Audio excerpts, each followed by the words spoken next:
from St. Louis Public Radio.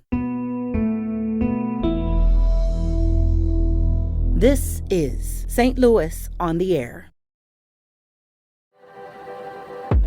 Baseball cards broke a lot of barriers just like World War II did.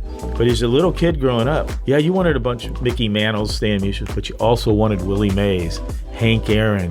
You wanted the black players as much as you wanted the white players in your collection. It's a great equalizer. I'm Elaine Cha.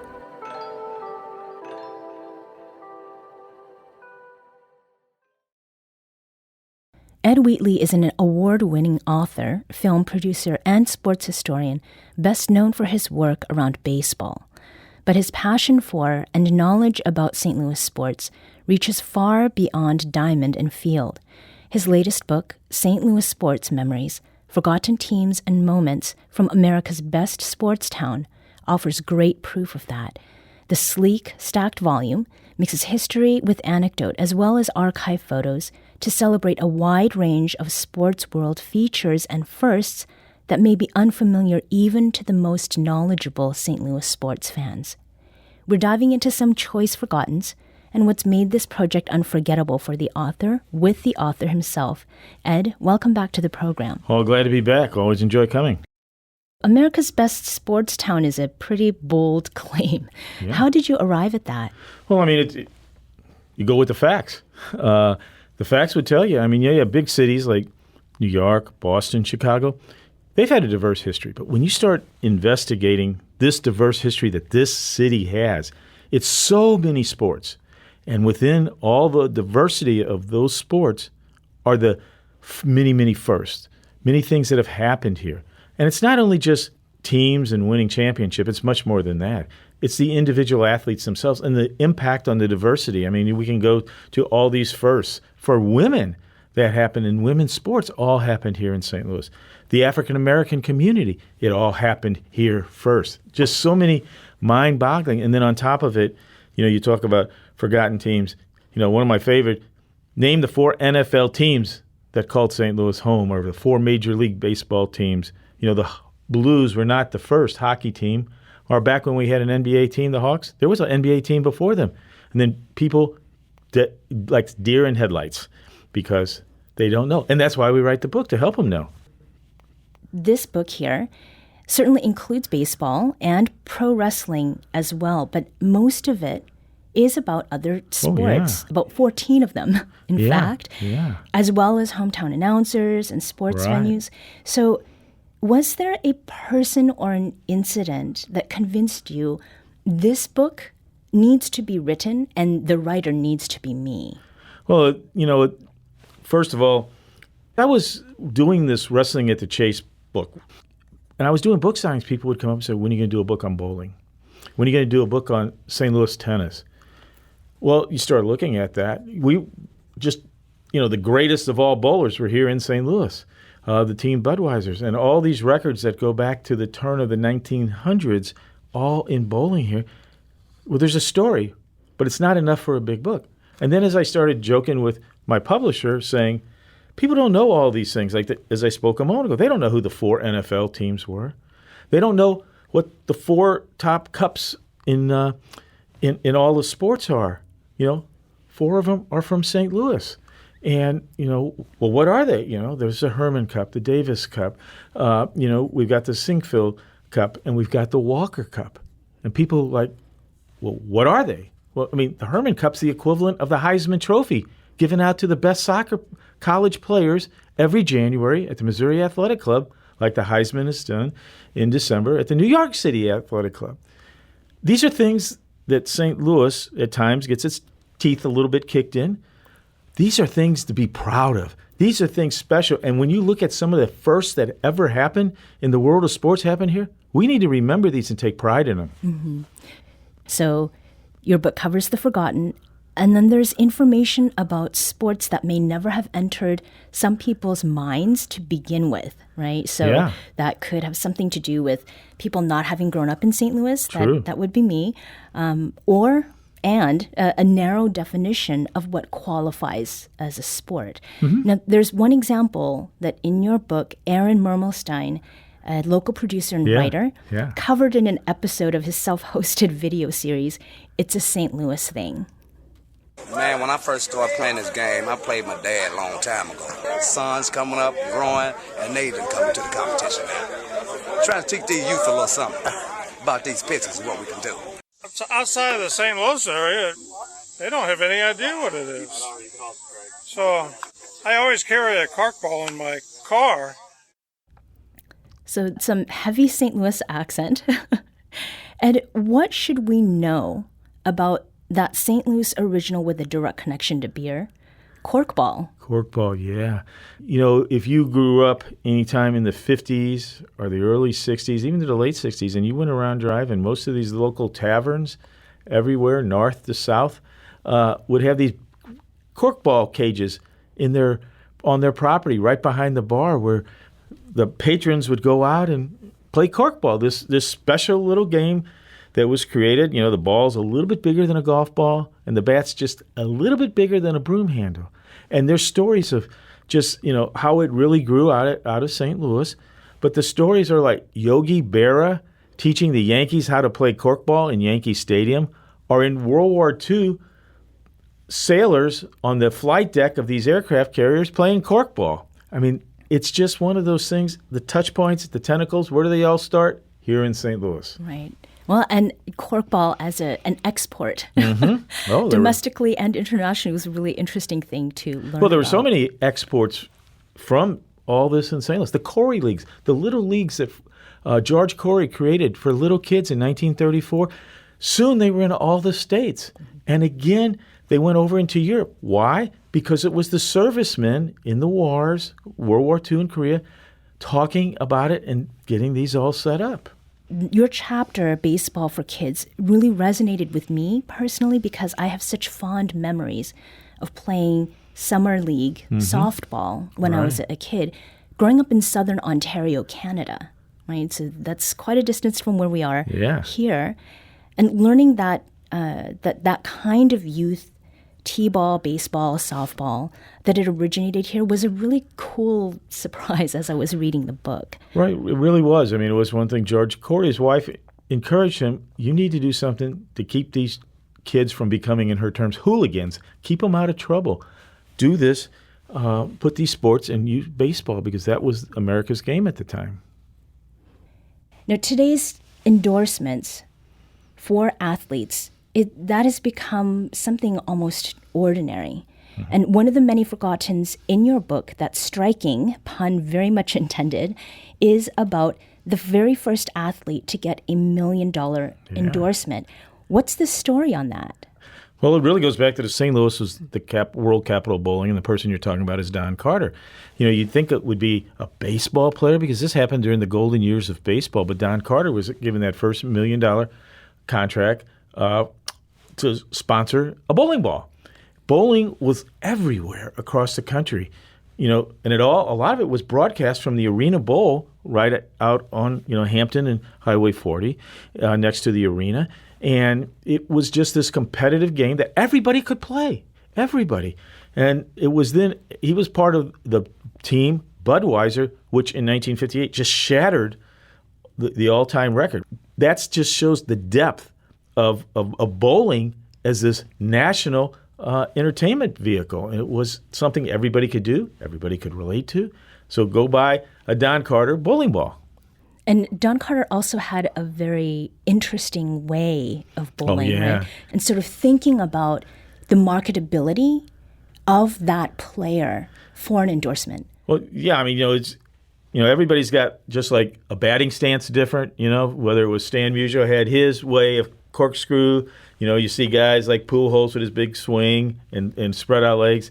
Don Carter had this one, the way he would hold his ball high with his arm out, and as he came up, walking the lane to deliver, he had this little, I wouldn't say awkward motion because, if you're the best, it's not awkward, right?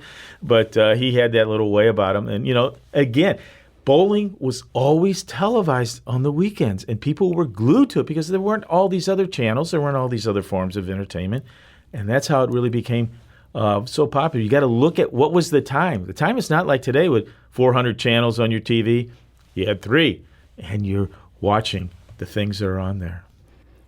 You mentioned that at book signings and the like, that people were asking you for work about other sports. But what did the process look like for you as a writer in compiling all of this information? Well, there are two parts. I think I've got being a sports historian, a pretty broad background. I knew a lot of little pieces. Now, I'll draw out my outlines and then go in depth. As example, we had the Golden Girls of tennis in the 1960s, these three women. And, outstanding stuff. I started realizing, here's these women that nobody hears about today. They played at Wimbledon, the U.S. Open, the French Open, the Australian Open. I started reading and I was like, whoa, and I contacted them.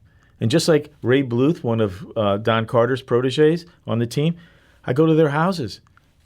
The dining room table was full of medals from Wimbledon, trophies, the Reitman Cup, all these letters, scrapbooks, and going through, they're so proud. They want to show because you're bringing them back into the spotlight. And so, I start with my outlines, do my research, meeting these people and those that have passed on. You find sources or you find people to talk to, and you just keep digging. In that process of digging, there's a lot that right? This encyclopedic sort of store of knowledge. Yeah. Can you talk about a favorite discovery that you made in the process of researching for this book that you found yourself sort of giving away or sharing with others, even though it might be a spoiler for what you would be putting in this volume? Well, I think there's two. The first one was today we have the NCAA finals for the big basketball dance of March Madness. But back in 1948, the national basketball champion was the NIT tournament, which was held every year in New York at Madison Square Garden. In 1948, the big top team in the nation is New York University. Here, St. Louis had an up-and-coming team. Small college, coached, put together. They went to the finals of the NIT, and they destroyed New York University in what would be a home game for them, Madison Square Garden. At halftime, Ed Macaulay had more points than the other New York team combined of all the players. But the thing that I thought was just so impressive about that, and we look at the scope of sports today across the country, even at that time, every single player on Coach Eddie Hickey's team came from St. Louis.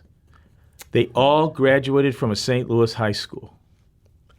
Just blew my mind. I did not realize that because you think this team that became national champions had to have somebody from somewhere else. No. That's how good sports was in St. Louis. Mm-hmm. The other really neat thing was St. Louis had the first woman owner of a major league team. We also had the first woman owner of an NFL team. And everybody goes, I know that. Last night I was speaking at a dinner, and everybody goes, yeah, Georgia. Nope, it wasn't. St. Louis had 4 NFL teams. I was like, whoa, what are you talking about? But, there's all these little nuggets you find that are just like wow moments. Do you think that there's something about sports in particular that made it the place for there to be that kind of integration? Oh, because, absolutely. You're talking about St. Louis in the 60s and what the social, cultural climate was. It's a great equalizer. There was protests and things going on in the 60s, and we were interviewing some African-American and Anglo-Saxon people who were at the Wrestling of the Chase that we knew they were there. And we asked them about that. You're sitting all side by side, but there's protest. Oh, that's out there. This is wrestling. The other thing is, I always was watching it on TV. The swells might have been sitting ringside, but every Joe, Tom, Dick, and Harry's watching it right over their shoulder on television, so it was an equalizer. Baseball cards. In a segregated society, baseball cards broke a lot of barriers, just like World War II did, where you were fighting in the trenches alongside whites and blacks. But as a little kid growing up, you wanted a bunch of Mickey Mantles, Stan Musial, but you also wanted Willie Mays, Hank Aaron, you wanted the black players as much as you wanted the white players in your card of collection because they were the best, and that's who you watched. So sports does have this way of breaking barriers. When you're talking about the baseball cards, there's a great tactility, right? You hold them. Oh, you yeah. can look at them. They have a particular smell. Oh. And I appreciate that what you have brought together as far as these, forgotten teams and great moments is in the form of a physical book, thing. right? Right. Now, What's funny, as soon as you said that, I can't tell you how many people all of a sudden smelled that pink piece of bubble gum that used to be in the baseball cards of the 60s. right, the flat The one. flat, Yeah. hard piece of bubble. I could just see, as you said that, people's eyes, that is a distinct smell you still remember today. So in terms of culture and nostalgia, there might be people, to pick up on the point about picking up, people who pick up this book Yeah. who aren't into sports the way that you are, Right. but are interested in some of the other elements that you have brought into your writing to Right. make this a book for everyone. For someone who is in that camp of not being a super sports fan, what chapter of the book would you recommend that they start with, and hopefully they'll get sucked into it in the best way possible? Well, I think there's a couple chapters. I mean, I talk about at the very beginning, St. Louis started as a river town. Then it was the gateway to the West. Then we were an automotive town producing more cars than any other city in the country except for Detroit. And then we became the leader in the air with McDonnell Douglas, and all the jets in the Air Force were from here. But throughout all of that, there's always been sports. And that's the one thing when you ask someone across the country, where are you from? St. Louis. Oh, the Cardinals, or whatever, the Blues when they won the Stanley Cup. Sports is an identity for St. Louis. And that is something that I have experienced personally too. Yeah. I had family friends come in from Korea, Yeah. and they were very excited to visit the stadium because they know about the Cardinals. Right. They've got a young Korean player, Yeah. right? And, when you think about just what happened a month ago, and for those 3 last months of Albert Pujols' season, everybody was your friend because of baseball and Pujols.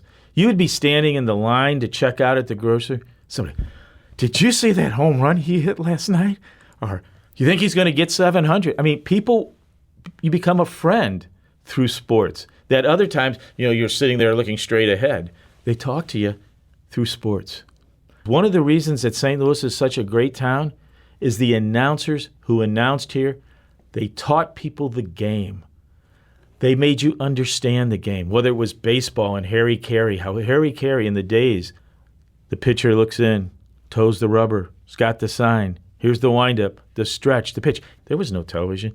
He would do that almost on every pitch to every batter, and you were visualizing it. And the same thing happened in hockey with Dan Kelly. We had so many great announcers that I really wanted to give them credit for making and help making St. Louis such a great sports town.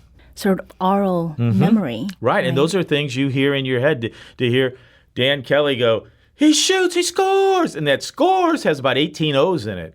Or, my favorite line I joke about all the time when I'm speaking on it is Dan Kelly would be, here we are tonight for St. Louis Blues hockey. The Blues will be skating left to right on your dial.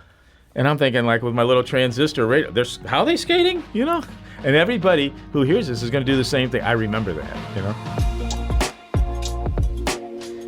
Ed Wheatley is the author of St. Louis Sports Memories, Forgotten Teams and Moments from America's Best Sports Town.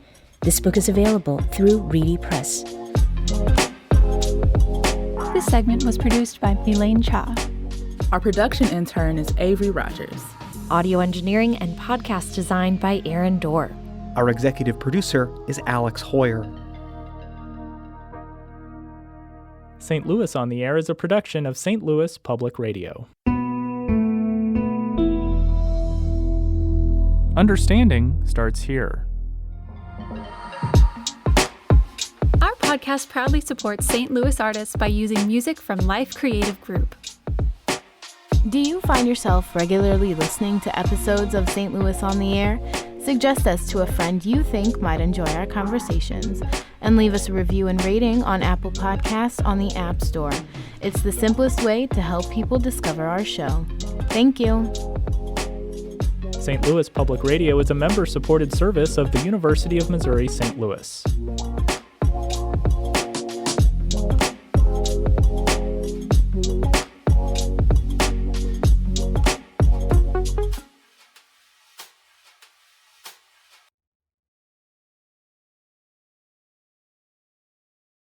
Support comes from the Missouri Forest Products Association. Missouri produces wood pallets, railroad ties, white oak barrels, hardwood floors, and more. Details on the variety of products made in the state are at choosewood.com.